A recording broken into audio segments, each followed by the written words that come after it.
Warning: this podcast may contain graphic and triggering content. Please listen at your own risk. Each individual struggle is different, and everyone's recovery and healing journey is different. Please reach out to a certified medical professional if you need help.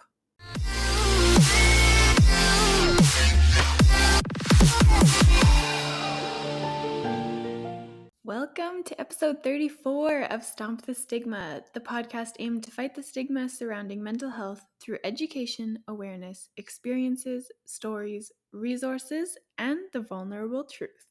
Joining me to Stomp the Stigma today is Chad Kennedy. He is the founder of C2C for PTSD, and he is raising money and raising awareness for PTSD by walking across the country from sea to sea. This week, he stepped off for the Alberta leg practice run on Monday, which will take about 10 days to walk across the province. So he is walking as you are listening to this. He is accepting donations to fund and support his cause if you check him out on Facebook. And he will be walking all the way from Vancouver to St. John's, Newfoundland in April of next year. And that whole journey will take him 8 to 10 months, which is so exciting. He will be stopping to engage with the communities and first responders along the way, all the way across the country. So check out his page, check out the cause, donate if you can, show your support. This is such an incredible, incredible campaign. In this week's episode, I get to talk to Chad about his own experiences with PTSD from being in the RCMP, Highway Patrol, and as a peace officer, and kind of how C2C for PTSD came about. We get to discuss some of his triggers, how he handles it, what he goes through on a daily basis, as well as some of the stigmas around mental health, PTSD, and men showing their emotions and their struggles. So I hope you guys love this episode just as much as I did. Show Chad some support and enjoy. I'm excited for an in-person interview. I never get to talk to people face-to-face. It's all this damn COVID stuff. Right? It's nice to meet you, though. Thank you. Nice to meet you. I love following your page. It's very interesting to me, very enlightening. And really? Because I don't know a lot about PTSD and what you guys go through. Like, I have my own mental health struggles, but right. Obviously not the same. So it's very you know what? Mental health is mental health. Yeah. And we all go through different things and have different challenges. So it's I don't isolate things and say, well, I've got PTS and somebody else has anxiety disorder and there's a separation between us. It's we got to take care of each other, and mental health, unfortunately, it's not something they teach us in elementary school on how to check things and ask for help, right? Exactly. And I think a lot of it overlaps depending on kind of what you're struggling with. Sure does. So I think we can relate. I live with anxiety, a lot of it. So it's part and parcel. I was talking to somebody, I think the other day, and they had really bad anxiety, and I don't get much anxiety, but the similarities between what we go through and how we our struggles, it was crazy. Yeah, we can all relate. With the same thing. Just start calling them challenges versus struggles. Yeah. But it's what you're doing is fantastic, and the whole Stomp the Stigma is pretty wild. So good on you, and thank you for following what I do, because you never know. You just don't know who follows what, and if the message is getting out. So thanks for that. Let's start with what you're doing. So I don't really know anything about your story or your journey with PTSD, but you started this movement called C2C for PTSD, and you are walking from sea to sea, basically. Yes. How far is that? It's about 7,000 kilometers, give or take. So, why are you doing something so big? I just felt that, it's a great question. You can always opt to fly, drive, take a train, ride a bicycle, or run.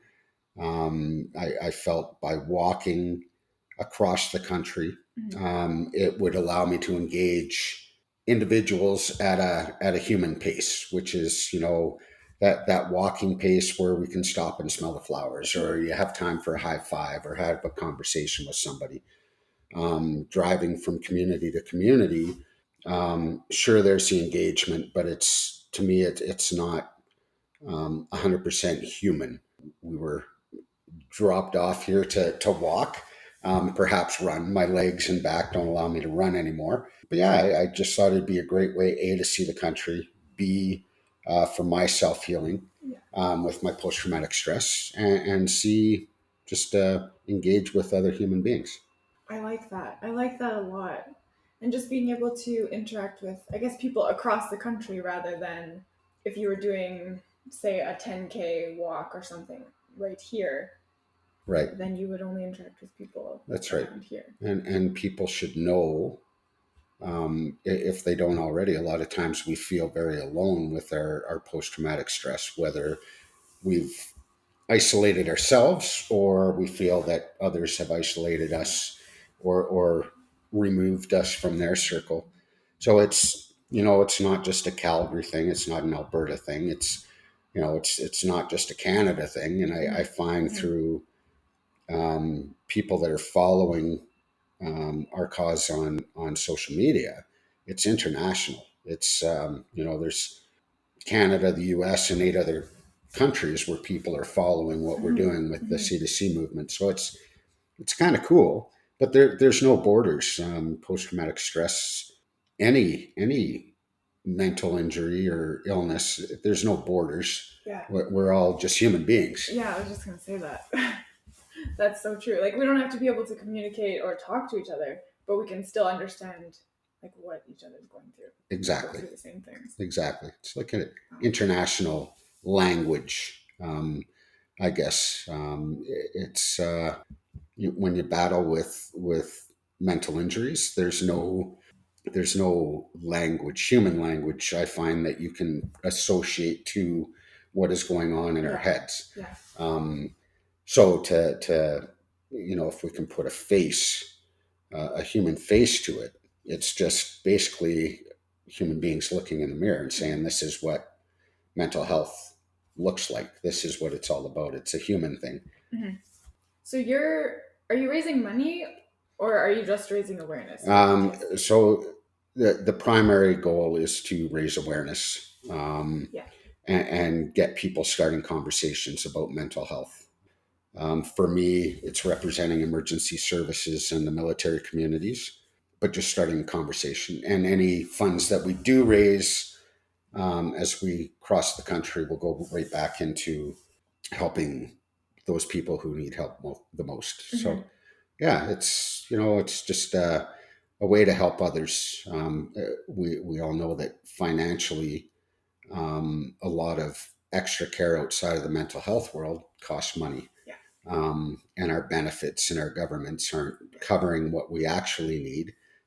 Everybody just assumes it's, we need a psychologist, psychiatrist, occupational therapist.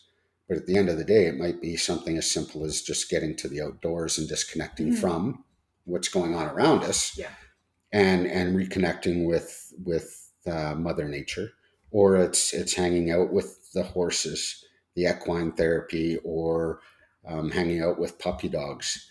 It's costs that are over and above what benefits do for us.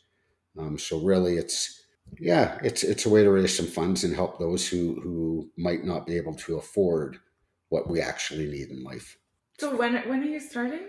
So the big walk is April 2nd, 2022. We'll step off in Vancouver, and then make our way to St. John's, Newfoundland. And we've given ourselves that 8 to 10 month window, as we'll be operating like a business. It'll be walking 8 hours a day, Monday to Friday.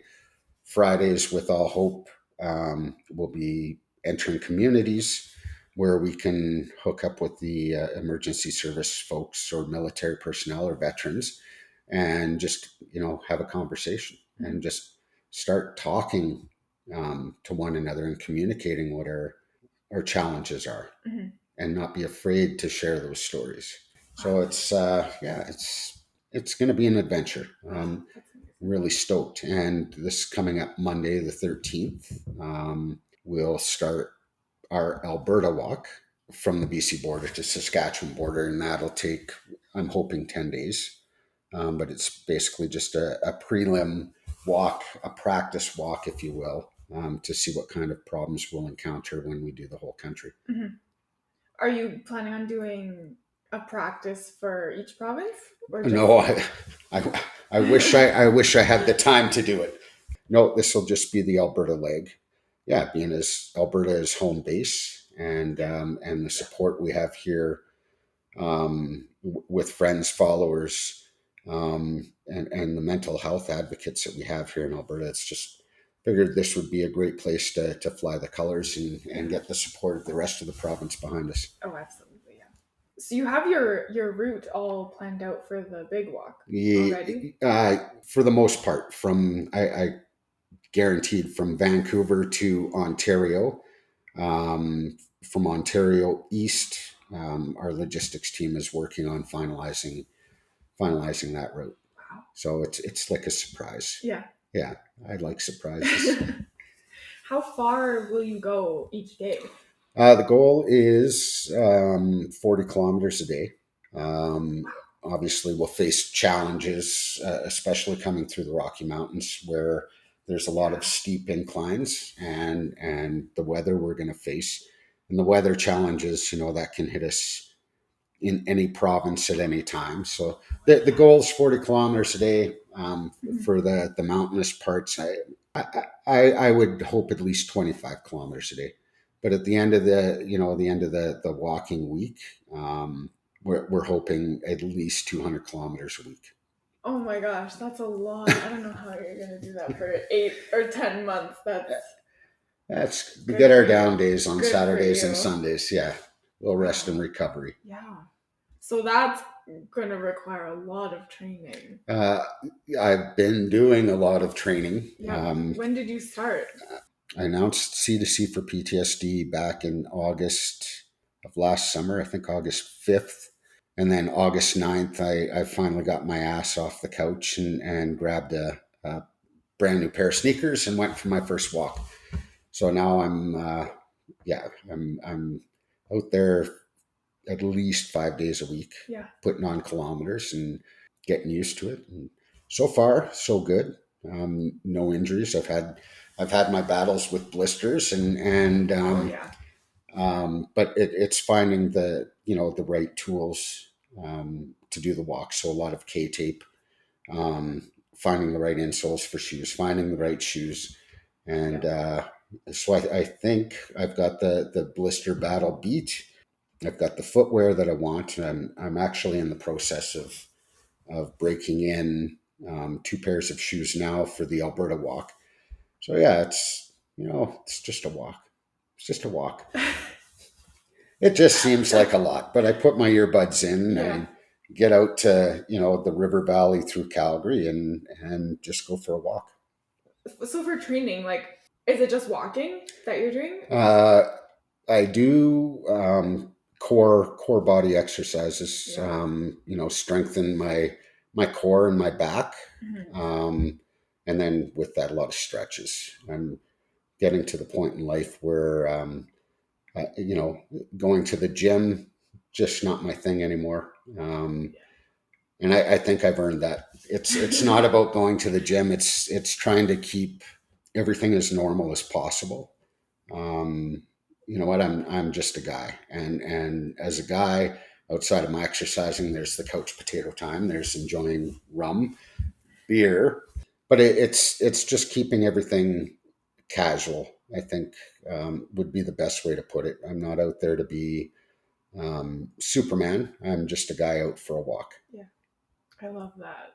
Keep it simple. Well, yeah, you are like everyone else. You're just a guy. Just a guy. Just a human being with a challenge. Mm-hmm. I do want to get into why you started this in the first place, or why you're doing it. Sure. I'll go right back to the beginning. I'm a member of the Alberta Sheriff Highway Patrol. I have been with the Highway Patrol since 2008. Prior to that, I spent a couple of years as community peace officer in Fort McMurray. And along with that, a lot of that same time, I was an auxiliary member with the RCMP. 2018, I realized that things weren't so right in my head. There was a lot of anxiety, a bit of depression, fight or flight. And I finally reached out to my doctor for help. Like most of us, we know that initial reaching out for help is the biggest and hardest step we can take. My family doctor was really awesome with contacting Alberta Mental Health on my behalf, and from there I went to see a psychiatrist, and then was scheduled to see a psychologist. The downside with my psychologist at that time, he didn't understand what first responders or emergency service people encounter and went through. So it was nothing to do with accumulated trauma that I'd been exposed to for, geez, I guess 14 years of just seeing absolute shit and horror and not knowing how to deal with it. So being diagnosed with post-traumatic stress, the help that I was hoping to get wasn't there. And like so many of us, I walked away from my sessions with my psychologist because I felt it was not helping, and it was bringing up issues that had nothing to do with why I was there. So what I had relied on as a crutch for the next few years was medication, which I'm still on today. Kept that fight or flight in check. Kept my mood in a little more positive place, I guess. And then 2020, July 18th of last year, I was working with five other law enforcement members, just the north end of Banff National Park, almost at the ice fields. We were doing an operation there, and one of the big fancy buses that drives up to the ice fields at the Columbia Ice Fields in Jasper National Park went off a cliff. And just by chance, we had heard over the radio what was going on, and we ended up going to a mass casualty slash fatal bus rollover. Uh, so you've got six law enforcement type individuals who have, their first aid and CPR and little tiny first aid kits in our patrol cars. And here we are tasked with creating, what are they called? Anyways, it'll come to me. Anyways, we're tasked with doing all these things at this carnage that was outside of the scope of what we normally deal with. It wasn't a normal crash. We didn't have the fire rescue guys. We didn't have paramedics. We didn't have EMTs. Though there were people at the ice fields that were, off-duty nurses, off-duty paramedics, volunteer search and rescue people, but we didn't have the equipment we needed to deal with such a huge event. Yeah, and everything's an hour and 20 minutes away from the Columbia ice fields, whether people are coming from Rocky Mountain House, Lake Louise, or Jasper. We're just really feeling helpless. Anyways, after that incident, a couple weeks later, having to cope with this new trauma in my life, I had a whole bunch of things going on upstairs in the head, and I couldn't put a human language to it. It was a lot of anger, fear, sadness. It was everything. I was an emotional wreck. So without having anybody to really talk to, I reached out on social media for help. And weird that I reached out on social media because it's not the norm, but belonging to a first responders group, maybe somebody out there would understand what I was going through. And you know what? The response to my story was amazing. My messenger on my phone kept going off, and I couldn't keep up with what was going on.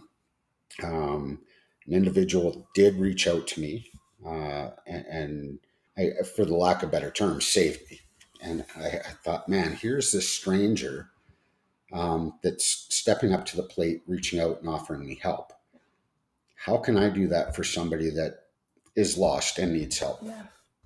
So one of those moments in life that I said, of all the reading I've done on post traumatic stress, all the great advocates out there, I think something more needs to be done. And I voted myself to walk across the country and just say, hey, guys, girls, brothers, sisters, we're not alone.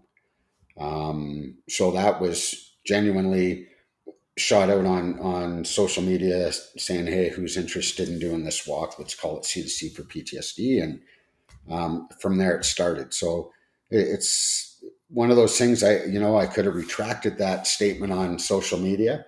And here we are today. I left it.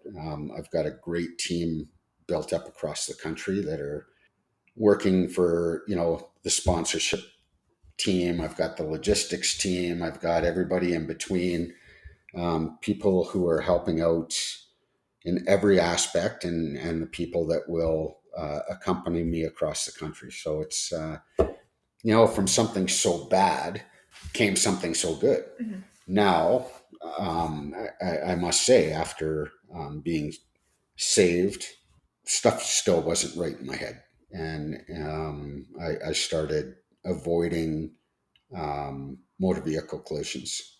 I started avoiding busy highways. I asked for a transfer out of the Bow Valley Parkway to High River, because I thought what I was going through was just complacency and I didn't feel safe anymore. But the ship kept going on in the High River area where I was avoiding patrolling Highway 22 and patrolling Highway 2, because that is where bad stuff is going to happen. And, even though I got voted onto the PTS advocacy island, I still didn't know how to self advocate, which is, weird, because I can push people to ask for help, reach out for help, take my hand, I'll get them help. Yet I couldn't take care of myself. So my sergeant, great friend of mine, I've known him forever, actually told me to go see my doctor. So I went to see my doctor again, and that was February 4th. Right away, he said, I'm taking you out of that environment. You've got things going on in your life that you have to deal with. You still haven't dealt with the bus crash. So here I am now. I never thought that I would be going through the WCB process, which you know what, WCB has been fantastic. My caseworker is awesome. I've got an awesome family doctor, an awesome psychologist, awesome occupational therapist. So now I'm going through the process that I never would have imagined. But yeah, it's steering me into the a better place. The tools I have now to push forward in a positive light. Um, you those who follow me on social media, there's not a whole lot of negativity. I find something, a quote or a picture that's going to inspire me for the day and allow me to set goals, be thankful, forgive somebody or myself, and just push forward in a positive light. It's one of those unique challenges where the challenge is to get off the couch or out of the bed every day, and what can I do that's going to be great? You know what, a walk's always great. It gets me into that clear headspace. Finding a quote on the Google that fits with what I'm going through or what I want to achieve. So I've taken everything bad and put a positive spin on it. Just so I can try and inspire that one person that needs that for the day, and hopefully push them in a positive direction versus, let's get under the weighted blanket and chow down on nachos and watch Young and the Restless. It's, let's get out there and be active. Yeah, it's been a very interesting journey for me, but one that I'm excited about. I signed up a long time ago to help other human beings, and you pull me out of the uniform and out of a patrol car, um, and I'm just that person. I'm Yeah. out wanting to help others. Yeah. That's a crazy story. That's an amazing story. That makes me so happy. It makes me so happy to hear that you're doing better and finding the positivity in everything. Yeah, but it's the one thing that I remind people, if that initial help you feel isn't there for you, Mhm. keep asking for it, keep reaching out for it. And if it doesn't happen the first time, it's going to happen. The Yeah. right fit will come, but don't stay with the wrong fit just for the sake of Yeah. having a fit, right? Yeah. It's like wearing a pair of jeans that are 4 times too small. It's not comfortable, and it's going to put you into a bad place. And you know, reaching out, even if it is social media. There's so many advocates out there, or so many resources that will help you find that help, and you'll find your fit. So just, keep pushing forward. Reach out to me, reach out to you, Stomp the Stigma and C2C. We'll steer you in the right direction. Absolutely. I think the hardest part is finding a therapist or finding what works for you and what helps you in the way that you need. Because so many times, yeah, you can hook up with a therapist, but maybe they don't understand what you're going through or how to help you in whatever way that you need. I think that's the hardest part. But the online community that is out there, there's so many resources and Yes, sir. so many And people to help you. ask that question. Without, you don't have to share your story with anybody, but if you're in the whatever space you're in, emotionally, what is the best fit for you? If you're a veteran with the armed forces or with the Royal Canadian Mounted Police, reach out to Veteran Affairs and talk to them. For the rest of us, in the emergency service world, send an email to WCB without don't have to put in a claim. Yeah. But if you get the mental health department, you're asking for a psychologist or psychiatrist that can deal with first responders. It's amazing. We have these tools, with the internet now, that, man, everything's right at our fingertip. And if you're not sure, then reach out to one of us, and we'll help you out. Do you know kind of how your PTSD developed? Um, so dealing with the great folks I'm dealing with now, a lot of it was accumulated post traumatic stress. Mhm. All the shit that I've bottled up over, oh, how many years? That would be the start. We're working through exposure therapy. We're still trying to nail down what was the major factor, and we just know, like, there's a whole bunch of events. And when I think that all those events are the ones that have bothered me, then another event pops up, and then it'll trigger another one. It's like, oh yeah, man, I dealt with this. Um, the bus crash last year, I truly believed was the straw that broke the camel's back. Yeah. I kept going to work. Now I've got to ask myself. There was a collision in December. I was literally 15 seconds away from, and I avoided it. I avoided it like the plague. There were other members that were racing to attend it. There was a conservation officer on scene, and I just ignored it. And then finally, the my conscience took over and said, "Dude, you should go to this." Mhm. So I attended, but I froze on scene. So was it the bus crash, or was it Mhm. this collision that I avoided, that sort of scared me from suiting up and hitting the highway. I don't know. Yeah. I don't know if I'll ever know. But it's that question that keeps going on in my head. What did it to me? Yeah. Do you think you'll be back out there again?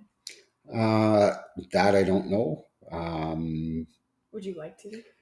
yes and no. Yeah. I enjoy dealing with people. I enjoy helping people, but I don't want to get better just so I can go back to where I'm at now. Yeah. Yeah. It's, quite the same as somebody breaks their femur. Well, heck, you don't want to heal and go through all the stuff you have to heal with to make your femur better, just to go back out there and snap your femur again. Yeah. So that's the way I look at it. I'm I told myself at the beginning of all this process back in February, if I didn't go back to work as a member of the Highway Patrol, I'm okay with that. I just wanted to be just okay with it at the beginning because I didn't want a doctor or WCB saying you can't go back to work in this capacity. So I had to be all right with it, and quite frankly, I am all right with it. I don't know where my career is going to go after I walk across the country. I really don't know, but no, I don't want to go back. I don't want to see any more bad stuff. I've seen enough bad stuff. Yeah. Was there like kind of a low point for you when you realized, like, okay, something is really wrong and I need help, or a low point where you kind of decided that you weren't going to let your illnesses define who you are or define your life? Oh, geez. So low point has been haunting me for a lot of years. I was avoiding people. Yeah.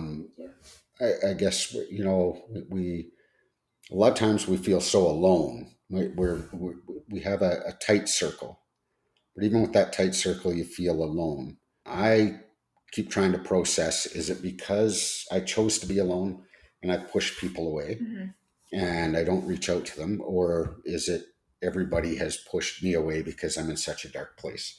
So, yeah, there's been a lot of lows, and I find with what I'm going through now, and my walking and promoting positivity, it lifts me out of that low stuff. But towards the end of, up until February, I was probably in the lowest of low. I call myself a closet coward.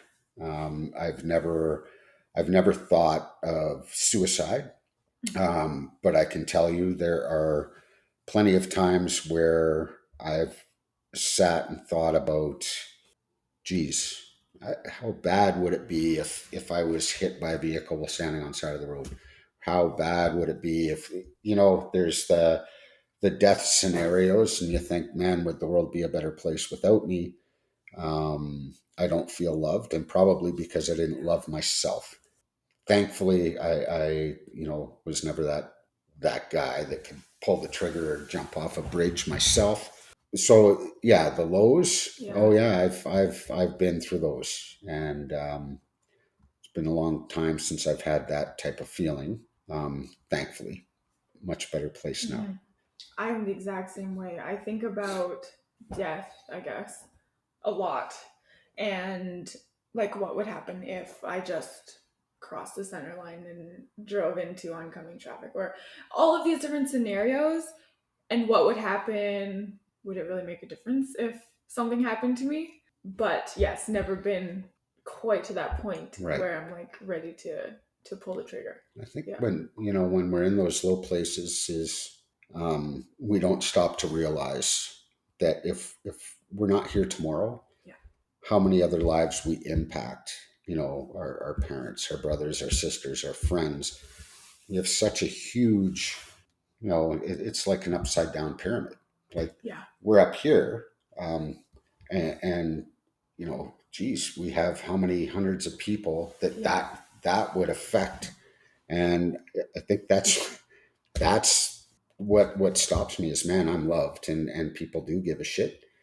People do care, and I want to help people. I don't want to hurt people. Yeah. So, and Yeah. an old friend of mine once said that Life is for giving, not for taking. So you can spin that around to yourself or, you know, war scenarios, but, we're here to give, so enjoy life, give back to others, and let's not be taking stuff away from others. Man, I'm fucked up enough. I don't need to fuck up anybody else. Yeah. Yeah. Oh, I agree with that for sure. So, for people that I guess don't really know much about PTSD or how it affects your everyday life, what does that look like for you? Oh, to me, um, I'm, yeah, And do you well, feel it every single day? I do feel it every single day. Yeah. But it's the tools that I've been given to use that put me in a calm place, and believe me, every day it's a challenge to get out of bed. I think most people that go through that depressive state or go through depression or even anxiety. Geez, with anxiety, I'd rather not be in Safeway getting groceries. I'd never. I, oh man, Costco blows my mind.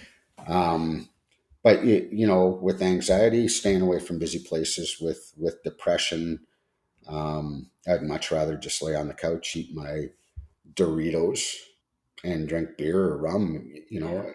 But it's like say finding the positives, and I search for it. My routine every day, my eyes open. Generally speaking, I don't set an alarm. I just let my body say, hey, it's time to wake up. So I lay in bed, I do a body scan, I do some breathing exercises, get up, hit brew on the coffee pot, play Candy Crush, believe it or not.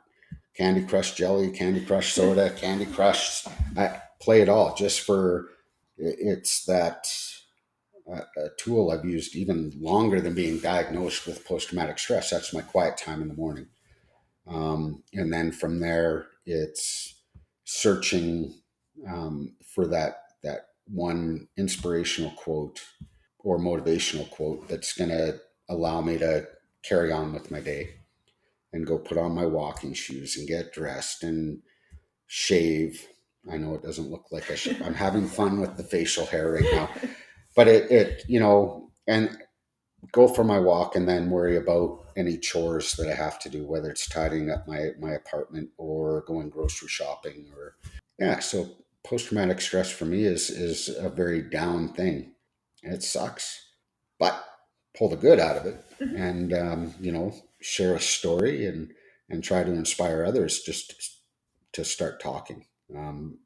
Yeah, so I don't know if that really answers the question on what post traumatic stress is to me, but it's a lot of anxiety and depression and try to keep myself mentally busy so I'm not dwelling on the reason why I'm where I'm at today. Mhm.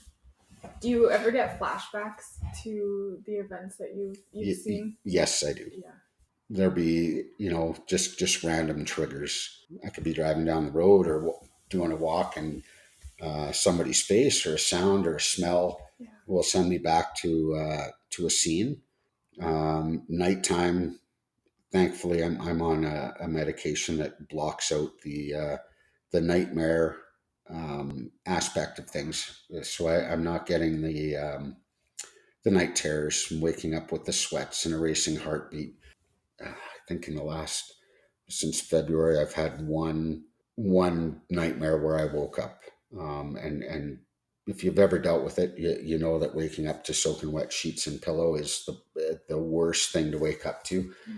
Um, so yeah, knock on wood, I've only had one episode in however many months.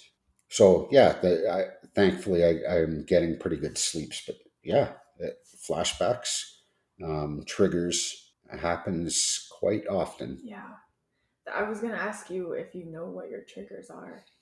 Uh, like I say, it could be seeing somebody's face. Yeah. A lot of times, a smell will trigger something, whether it reminds me of death or the smell of blood, or being at a collision scene in the wintertime where it's cold and you can smell diesel fuel from a crash.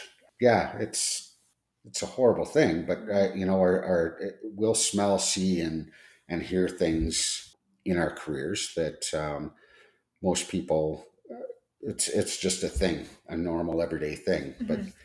yeah, it's things that stick with us, and you know, might be a normal smell to you, but Yeah. it might just send me off to another place. Wow. So are there things that you have to do differently every day compared to, I guess, the average person in order to Uh, manage that?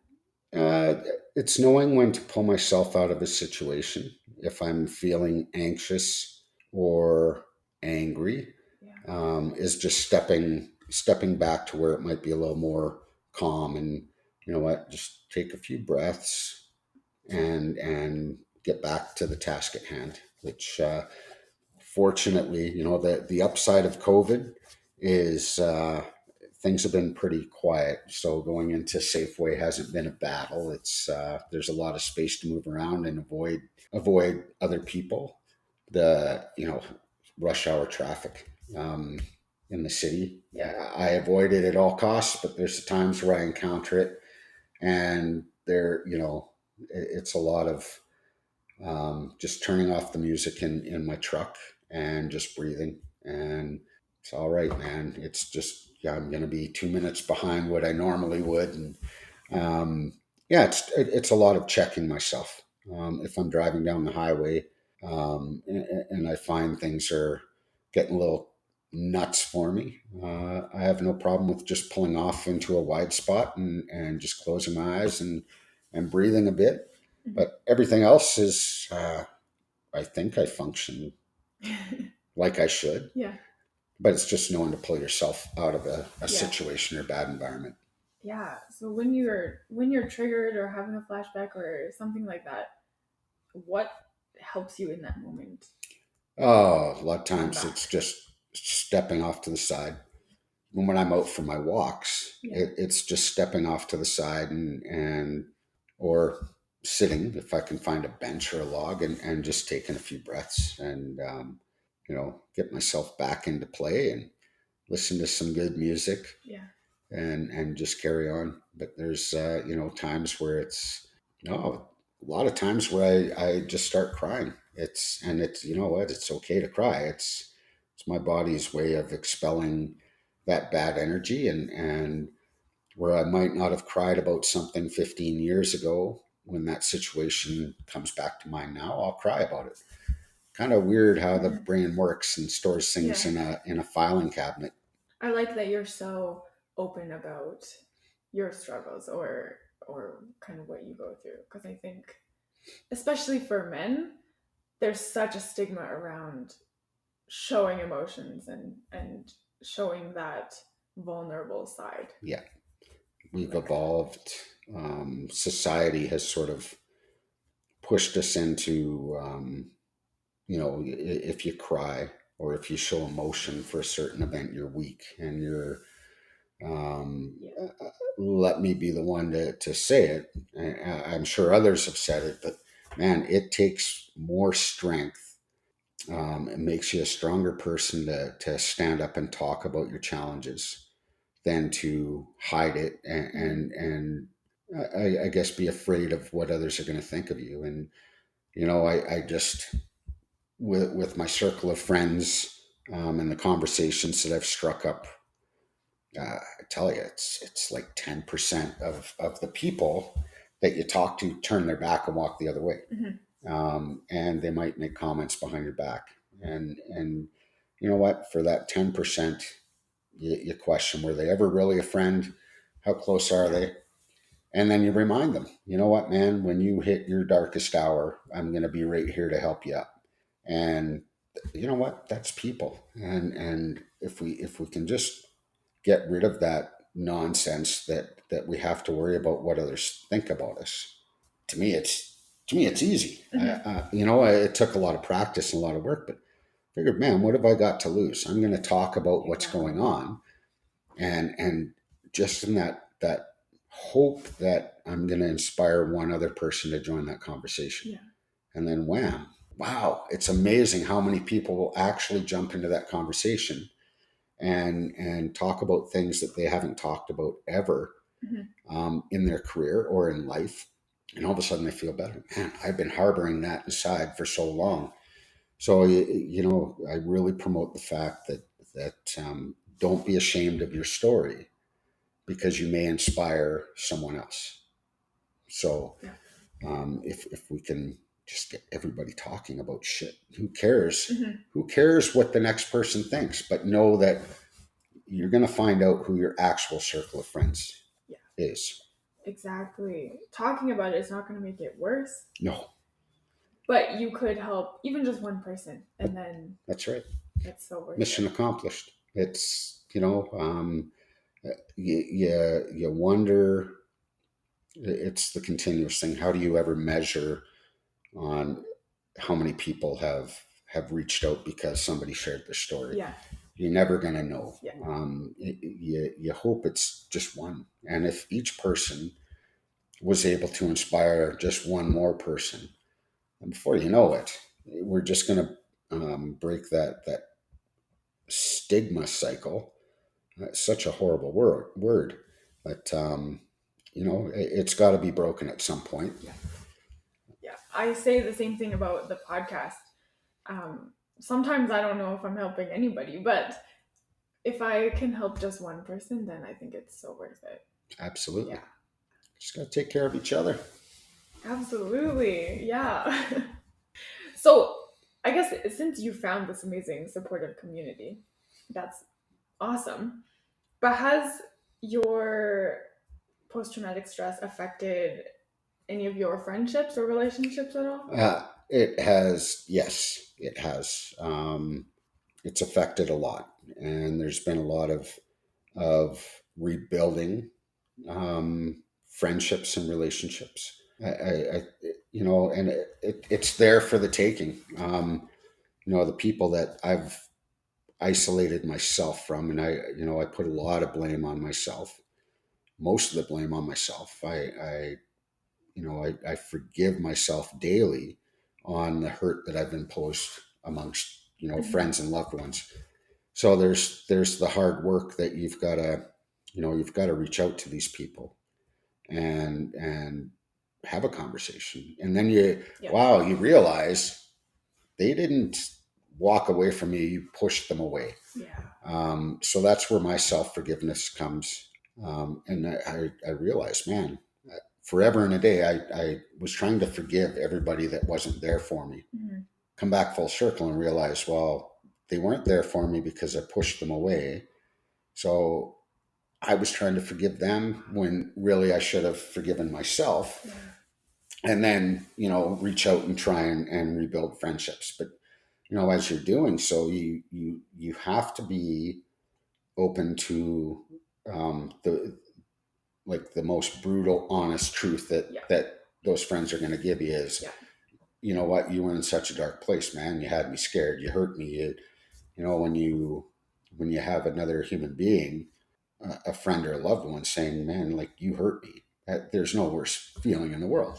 It's not about hurting people. I'm about loving people. And so that it sucks. But you know what? You allow them to be brutally honest with you, and from there you accept that and you move on. And so thankfully I've been able to rekindle relationships with those that I've reached out to and apologized to. And and then there's those that, you know what, you're in a bad place. I don't need to be brought down. Until they get help. And, a lot of those people, unfortunately, won't reach out for help because they're afraid to be judged. Right. So, someday and I hope the best for them. Yeah, man, relationships. It's a weird thing. But so easy for us to point blame at everybody but ourselves, right? Absolutely. Oh, that's a huge one. With my family, I grew up kind of in an environment where we never shared feelings. We never talked about anything. So having those brutal, honest conversations is not very common. Or it hasn't happened yet, I don't think. So definitely still working on that, but that's a big one. It is That's a a big really one. good point. I like that. I guess looking back over this whole journey, is there any advice that you would give yourself even just a year or two ago, or any advice that you wish that somebody would have given you when you were first kind of starting Um, out? Take care of your mental health, your emotional well-being. Yeah. And if that was given to me, geez, even back in 1991 when I went through basic training with the armed forces, if that was given to me back then, it would have followed me Yeah. through life. It's funny you asked that.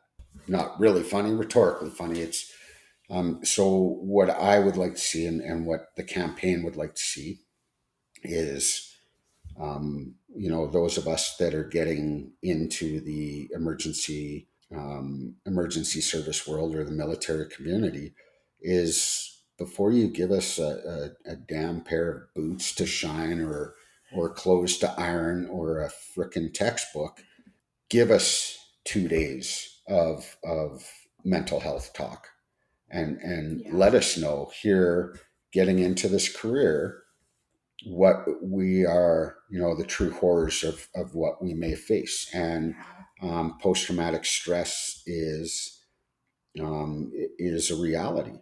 But if you give us the coping tools before we go into training, you think, college is another great example. You are stripped away from everything that you once knew. Your family might be a million miles away. Your comfort zone is a million miles away. You're thrown into a class of, 10 people to 200 people that are strangers. So you've got your anxiety, your stress, and nobody's teaching us how to sit down and just breathe, before you go into class, before you go into study, before you go to the shooting range, or your whatever you're getting into, is just breathe, calm yourself, and then when you get into that stressful situation, step back and breathe. Mhm. And those tools aren't given. I think, man, where would I be now if mental health was a part of my upbringing, whether Yeah. it's junior high school, or right when I get into the military, even law enforcement. It's just something that everybody should have. Like, what is 5 minutes of? I don't. I guess my breathing is a meditation. My walk is a meditation. But if we spent 5 minutes a day just thinking positive thoughts and pulling ourselves out of reality, we're in a much better headspace. Yeah. We as first responders, emergency services, we're forever going lights and sirens, and Mhm. we're responding to other people's emergencies. And it sounds terrible to say on the outside world, or you may interpret it as a bad thing, but we are driving crazy, jacked up on adrenaline to get to somebody else's emergency. We're not checking ourselves before we hop into the vehicle, because a lot of times it's one bad scenario to another bad scenario to another. We're not taking that 1 minute of just breathing to get our mindset and our heart rate down, go deal with that situation, step back from it, do some breathing. And you're always going to hear the excuse that I don't have time for that. I don't have, Yeah. bro, sis, you have time for a 1 minute. I just need to breathe. Dealing with, not dealing with, talking with people who are paramedics and EMTs. They're so short staffed and the call volumes are so high, and they'll be the first to say, we don't have time. We don't wait. You're at the hospital. You're transferring that patient into the doctors and nurses. Sorry, partner, I need to go to the washroom. Mhm. You have time to pee. You've got time to breathe, and just check Yeah. yourself, Yeah. and then check on your partner. Yo, partner, are you okay? Simple words to ask, right? And a lot of Yeah. times we'll open up, but That's huge. we're always we're too busy. We're too busy. Well, unless my partner is in a serious situation where I need to get there, I consider that my emergency. But everything else, okay, lights and sirens, I get it. We need to get there. But I need to get there safe. I need to have a clear conscience when I get there, and I need to focus. Um, and then bring myself back down after that adrenaline dump. So yeah, there's there's so much out there, and it's got to start when we enter training. Is just not too much to ask. 2 days of mental health education and how to cope with situations, how to deal with your partner and your partner to deal with you. And then once everybody has the same training, you give it a generation of emergency service people and military personnel, and all of a sudden we know how to take care of each other emotionally. It's not screw you, I'm going to throw you under the bus because I want to promote. It's, you know what, we just take care of people. So it doesn't matter what rank you are. I, as Chad, should be able to, I should feel comfortable coming and talk to a superior or a supervisor, and not being afraid of being judged or punished because I hurt myself. Yeah, I think that's huge. Education, even in school, I think should be taught. Mental health should be taught in school. Like I've been struggling with BPD and depression since I was like 9, and I had no idea what was going on, and I only started understanding it fully maybe a year or two ago. So I think that would be huge, teaching that in school, let alone first responder training.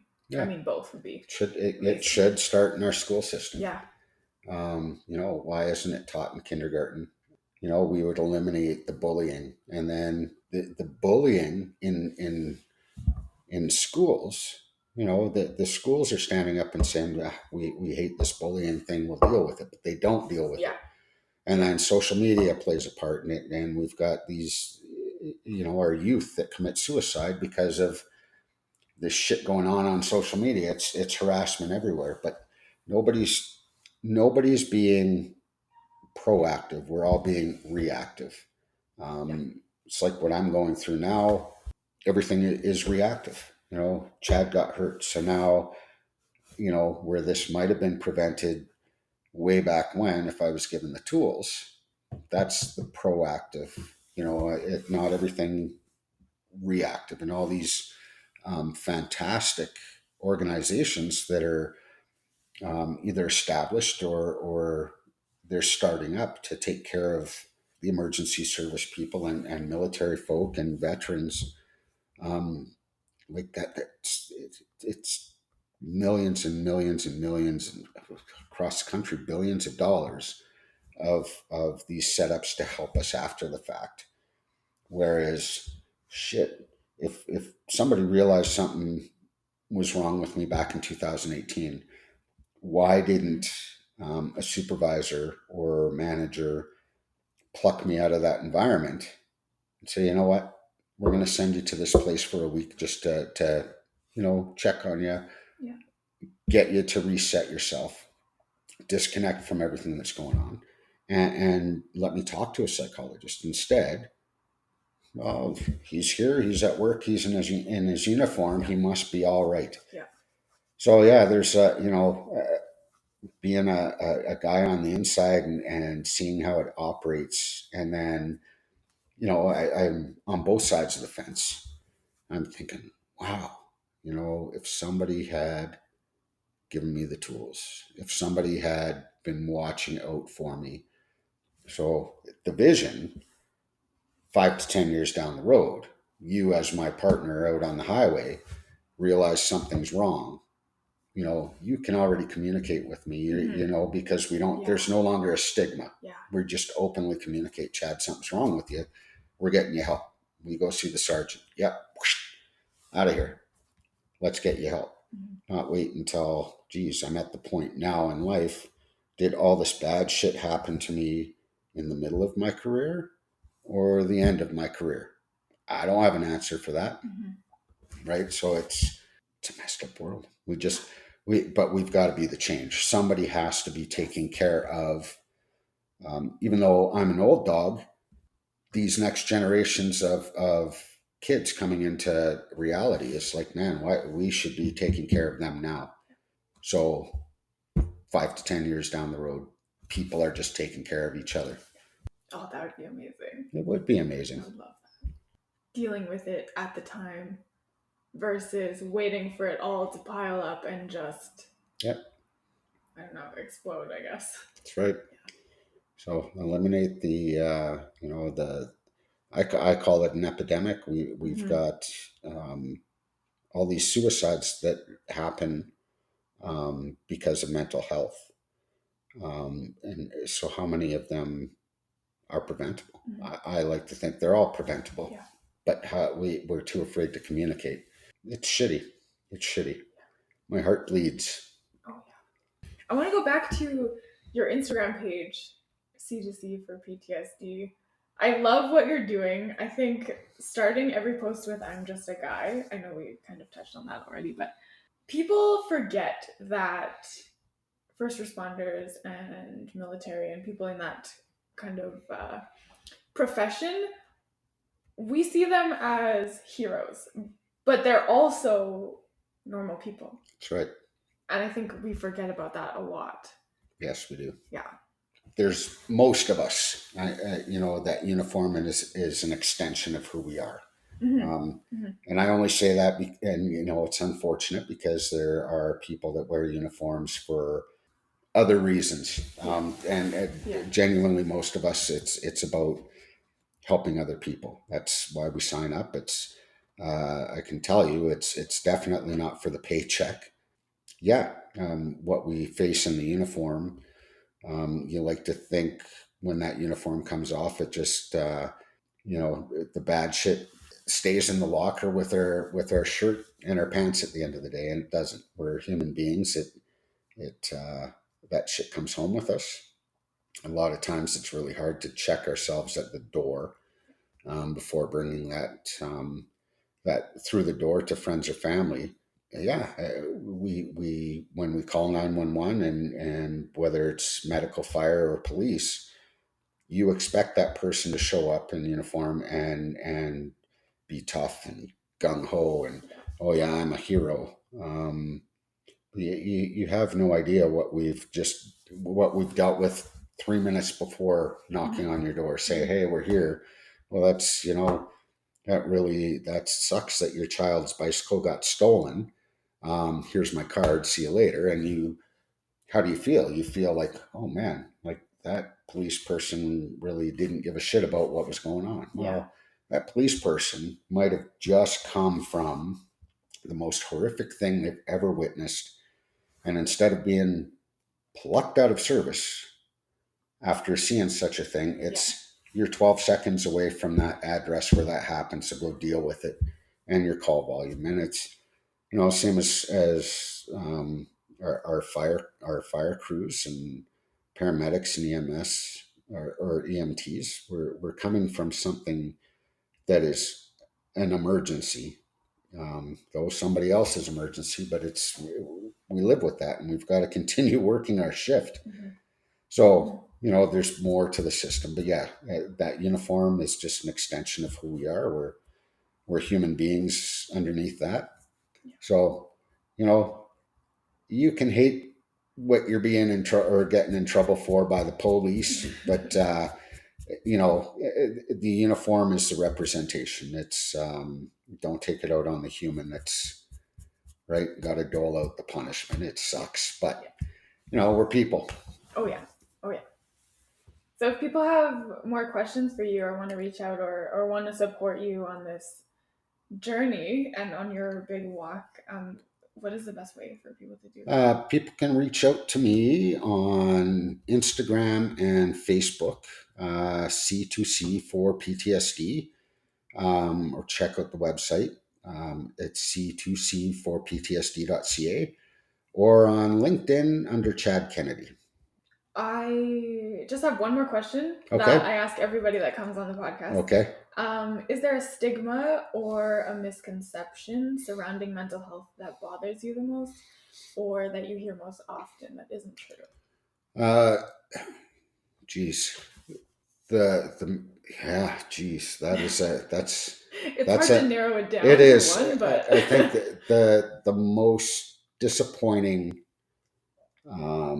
upsetting thing that people can say about mental health period is that we're useless or broken. Um, you know, there's words that surround mental health that um, you know what I would never say, um, but I mean the bad words that yeah it's a terrible thing, and to think that I'm broken or I've got some disease, um, Mhm. because I've got an invisible injury. Yeah, it pisses me off, and I defend a lot of people. There's so many different mental illnesses, and out of everybody's control. And for somebody to look at somebody and judge them based on any type of injury just pisses me off.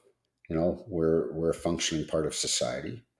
The reason why we have all these advocates for mental health is to try and reverse the damage that society has done to itself over the past 300 or 400 years. Mhm. You know, let's just start being people. Who cares? You know, do we judge somebody because they're walking down the street with a cast on their leg? No. Mhm. Whether it's a great story, a horrible story, or a stupid story because they were drunk and dumb, there's a story associated to a broken leg. It's no different than me having a post-traumatic stress injury. I've got a story to share, Yeah. and you know I'm not going to get into the horrific details, because I don't enjoy reliving it. But it's you know it's a story nonetheless, and there's probably some stupid stories in there as well that we can share a laugh over. But for what I've gone through in trauma, um, you know, I don't think anybody needs to ever hear that. You know, I challenge anybody. You ask me about the best calls I've gone to, and I'll tell you about the best calls or the best interactions I've had. Don't ever ask me about my worst call, because you know it's not fair to us, and it's stuff Mhm. that is, Mhm. um, you know, as much as we can give the basic details, a lot of what we face, there's a lot of personal stuff that's involved Yeah. with that, right? Yeah. Thank you so much for tuning in today. Feel free to reach out at any time. You can contact me on Instagram and Facebook at Stomp the Stigma YYC, and you can email me at stompthestigmayyc@gmail.com. If you like the podcast, please like and subscribe on YouTube, Spotify, Google Podcasts, or Apple Podcasts. And if you or someone you know would like to come on, I would love to have you. Share your story, speak your truth, and together we can stomp the stigma.